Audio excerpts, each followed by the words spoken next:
Hello. तो कैसे हो आप सभी? स्वागत है आप सबका आपके अपने YouTube channel him study group में। तो जैसा कि आपको पता है कि यहाँ पे जो Himachal Pradesh forest guard exam की आपकी तैयारी करवाई जा रही है, ठीक है। तो धीरे धीरे सारा सिलेबस हम चला ही रहे हैं। थोड़ा सा आपका साइंस हो गई है, आधी आपकी मैथ भी चली हुई है। थोड़ा सा उसके एक चैप्टर तो कंप्लीट है परसेंटेज का, दूसरा आपका मेंस्ट्रुएशन चली हुई है अभी।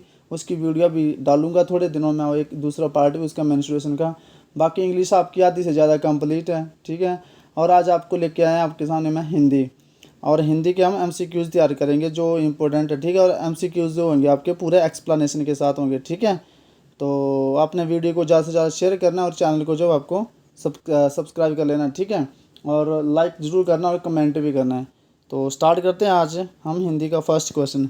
तो हिंदी का फर्स्ट क्वेश्चन आपको जैसा तो पता है कि हिंदी जो आपके फॉरेस्ट गार्ड में भी आती है, पुलिस में भी आएगी और पटवारी में भी आएगी। तो हिंदी तो सबके लिए जो है भाई एक इम्पोर्टेंट टॉपिक है, ये तो आपको अच्छे से तरीके से पढ़नी पड़ेगी, क्योंकि पटवारी में तो आपकी 25 नंबर की पूछी जाती है और बाकी फॉरेस्ट गार्ड और पुलिस में भी 17 नंबर की पूछी जाती है। तो स्टार्ट करते हैं हिंदी का फर्स्ट क्वेश्चन। तो फर्स्ट क्वेश्चन आपका कि भाषा की सबसे छोटी इकाई क्या है? तो भाषा की सबसे छोटी इकाई क्या है? शब्द है, या व्यंजन है, या स्वर है, या वर्ण है? तो भाषा की सबसे छोटी इकाई क्या होती है? अपनी वर्ण होती है, ठीक है। वर्ण भाषा की सबसे छोटी इकाई होती है। क्वेश्चन नंबर 2 आपका कि वर्णमाला किसे कहते हैं? ये क्वेश्चन आपका पटवारी में भी आया था शायद, जहाँ तक याद है फॉरेस्ट गार्ड में भी, और सब जगह ये फेवरेट क्वेश्चन है सभी एग्जाम वालों का। तो वर्णमाला किसे कहेंगे? हम शब्दों के समूह को वर्णमाला कहेंगे, ठीक है। या फिर वर्णों के संकलन को कहेंगे, या शब्द की गणना को कहेंगे, या वर्णों के व्यवस्थित समूह को कहेंगे? तो वर्णमाला जो आपको किसको कहते हैं? वर्णों के व्यवस्थित समूह को जो हम वर्णमाला कहते हैं, ठीक है। अब चलते हैं नेक्स्ट क्वेश्चन की ओर, ठीक है। तो नेक्स्ट क्वेश्चन आपका कि निम्न में से कंठ्य ध्वनियाँ कौन सी हैं? तो मैं आपको बता दूं कि जो कंठ्य ध्वनि वह ध्वनि होती है जो कंठ से उच्चारित होती है आपके गले से, ठीक है। तो मैं एक एक करके आपको सब ध्वनियों के बारे में बताता हूँ। जैसे ट, ये जो आपके किस वर्ग में आती है? ये आती है आपके ट वर्ग में। किस में? ट वर्ग में। और होती कौन सी है? मूर्धन्य। ट वर्ग में आती है और मूर्धन्य ध्वनियाँ होगी, ठीक है। और ये आपकी च वर्ग है, ठीक है। चवर्ग। और ध्वनियाँ कौन सी है? तालव्य। कौन सी ध्वनि होगी? तालव्य। और य र, ये कौन से आपके? य र ल व, ये होते हैं आपके अंतस्था व्यंजन। क्या होते हैं आपके? अंतस्था व्यंजन, ठीक है। और क ख, ये होंगे आपके कंठ्य ध्वनियाँ। कौन सी? कंठ्य कंठ्य ध्वनियाँ आपकी, ठीक है। जो पूछा है उसका आंसर ये है, कंठ्य ध्वनियाँ, ठीक है। तो कौन सी आपकी कंठ्य ध्वनि है? तो कंठ्य ध्वनि में क्या क्या आता है आपका? क ख हो गया, ग हो गया, ठीक है, घ हो गया, अंग, ये आते हैं आपकी कंठ्य ध्वनियों में। य र ल और ब, ये आपके अंतस्था व्यंजन। कौन से? अंतस्था व्यंजन, ठीक है। य र ल व, ये आपके अंतस्था व्यंजन है। और नेक्स्ट आपका च छ, ज यहाँ छ रह गया, ठीक है, छ भी आएगा यहाँ पे। च छ ज झ और अण्य, यहाँ पे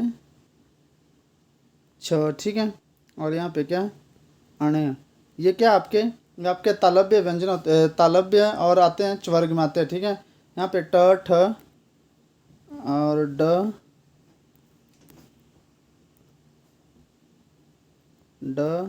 ढ अण्य, ये होते हैं आपके टवर्ग में आते हैं। और ध्वनियाँ कौन सी होती है आपकी? मूर्धन्य ध्वनि होती हैं। तो कंठ्य ध्वनियाँ कौन सी आपकी? क ख ग घ अण्य, ये क्या आपकी कंठ्य ध्वनियाँ हैं, ठीक है। ये आपकी क्या है? कंठ्य ध्वनियाँ। तो अब चलते हैं नेक्स्ट क्वेश्चन की ओर। नेक्स्ट क्वेश्चन आपका कि बोलता है कि स्थान के आधार पर बताइए कि मूर्धन्य व्यंजन कौन से हैं। अब आपसे मूर्धन्य व्यंजन पूछा है, ठीक है। तो मूर्धन्य व्यंजन आपको मैंने पीछे बताया कौन से होते हैं। मूर्धन्य व्यंजन में आपका क्या आता है? ट ठ ड और ढ और अण्य, ये कहाँ पे आते हैं आपके? मूर्धन्य व्यंजन में। तो मूर्धन्य व्यंजन कौन है इसमें? ये हुआ, ठीक है।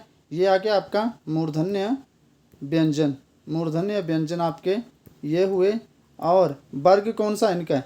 वर्ग भी पता होना चाहिए। मूर्धन्य व्यंजन और ट वर्ग में आती है, ठीक है।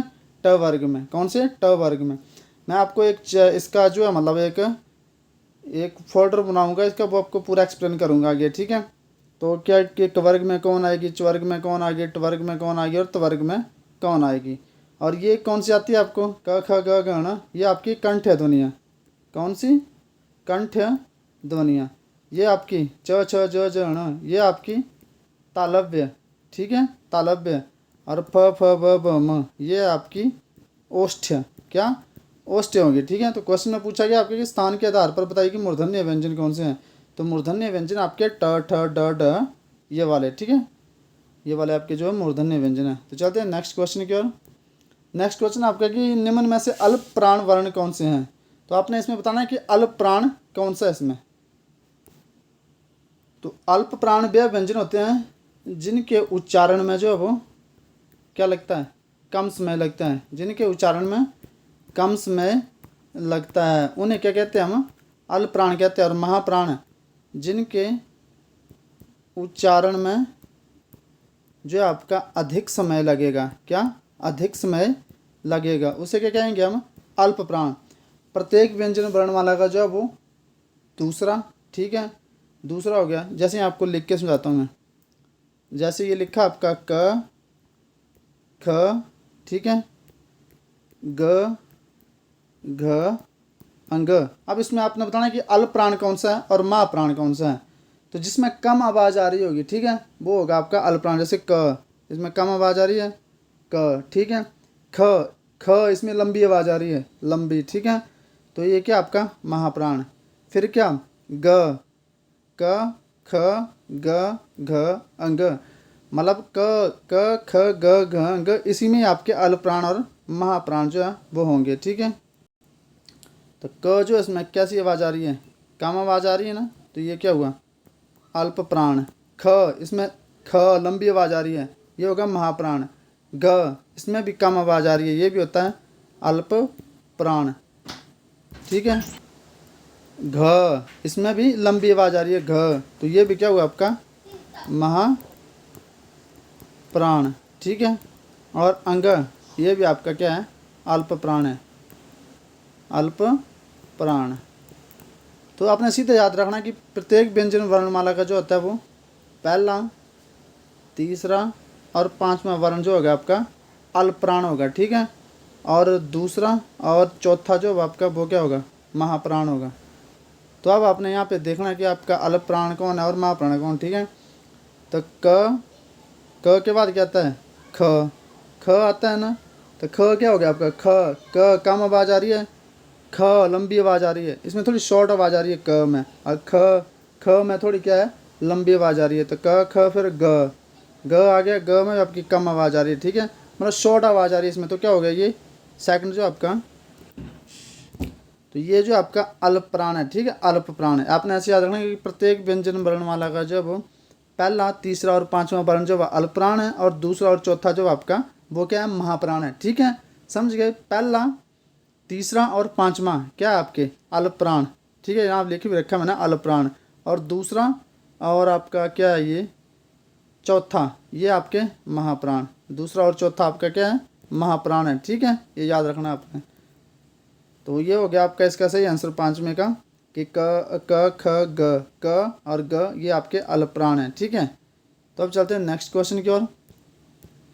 नेक्स्ट क्वेश्चन आपका कि नासिक्य व्यंजन कौन सा है इनमें से, ठीक है, मतलब यहाँ पे किस जो आपका व्यंजन है उसमें से नाक की ध्वनि, वो नाक से जो वो ध्वनि आपकी उत्पन्न होती है, जो नाक के सहारे, नाक और मुंह से बोलते हैं हम, श बोलते हैं, अणय बोलते हैं, या ग बोलते हैं, अज, तो ये बोलते हैं हम किसको, अणय जो आपका नासिक्य व्यंजन है, ठीक है। ये पंचाम अक्षर भी बोलते हैं इसको, क्या, पंचाम अक्षर, व्यंजन वर्णमाला का पंचाम अक्षर। सीधा पूछे कि पंचाम अक्षर में से, ऐसे पूछते क्वेश्चन में कि इसमें ऐसे छांटिए कि पंचाम अक्षर कौन सा है। तो आपका पंचाम अक्षर कौन सा होगा, ये होगा आपका अणय, ठीक है, अणय आपका जो वो पंचाम अक्षर है। तो अब चलते हैं नेक्स्ट क्वेश्चन की ओर। नेक्स्ट क्वेश्चन आपका कि ए वर्ण क्या कहलाते हैं। ये नासिक्य कहलाते हैं, मूर्धन्य कहलाते हैं, ओष्ठ्य कहलाते हैं, कंठ तालव्य कहलाते हैं। तो ये जो वर्ण आपके ए और ये बोलेंगे आपके क्या, कंठ तालव्य। अब यहाँ आपको मैं कुछ जोड़ी शब्द जो बता देता हूँ, ठीक है। ए और ए, ये तो हो गया आपके क्या, कंठ तालव्य, ठीक है। अब कंठोष्ठ्य, कंठोष्ठ्य कौन से हो गए, कंठोष्ठ्य,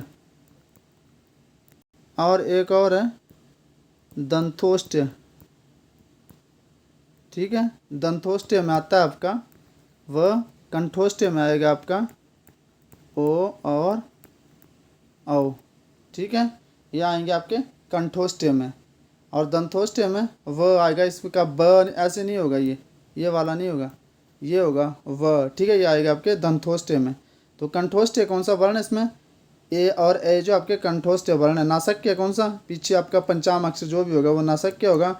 मूर्धन्य ट ठ ड जो भी होंगे वो मूर्धन्य होंगे।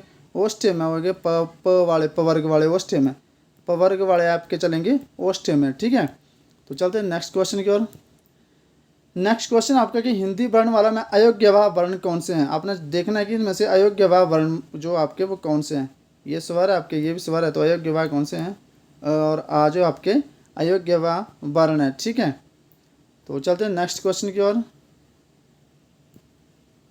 ये आपके टिक लगाता हूँ, ये जो अयोग्यवाह वर्ण है। नेक्स्ट क्वेश्चन, दो ही होते हैं अयोग्यवाह, ठीक है। अंग और आ, और अ और आ, ये होते हैं अयोग्यवाह आपका। ये होंगे आपके अयोग्यवाह वर्ण है दोनों, अ और आ। ये अनुस्वार होता है और एक अनुनासिक भी होता है। अनुस्वार और नासिक में बताता हूँ आपको। अनुस्वार क्या होता है, अनुनासिक होता है।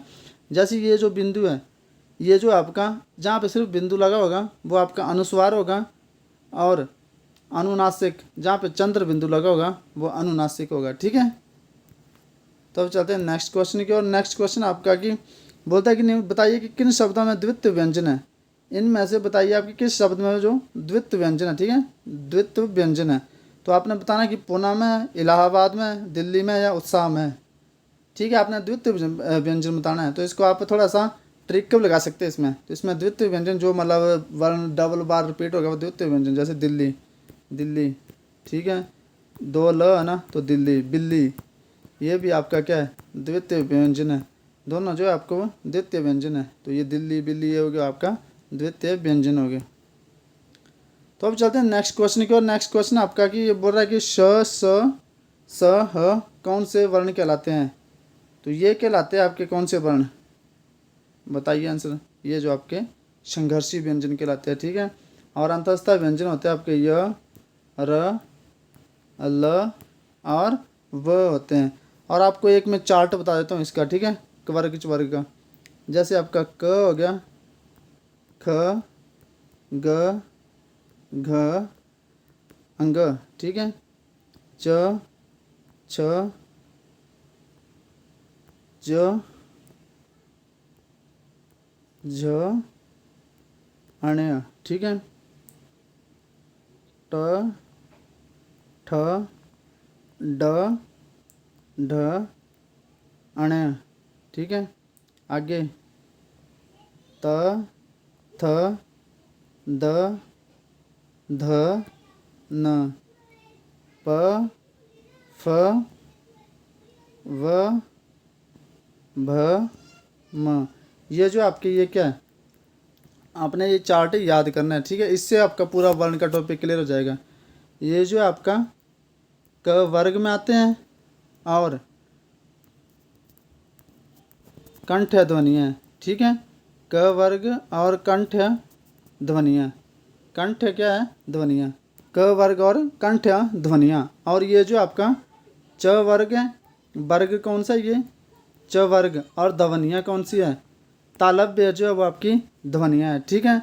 और ये जो आपका ट जो वो ये ट वर्ग है, और मूर्धन्य, मूर्धन्य जो आपकी ध्वनियाँ ये।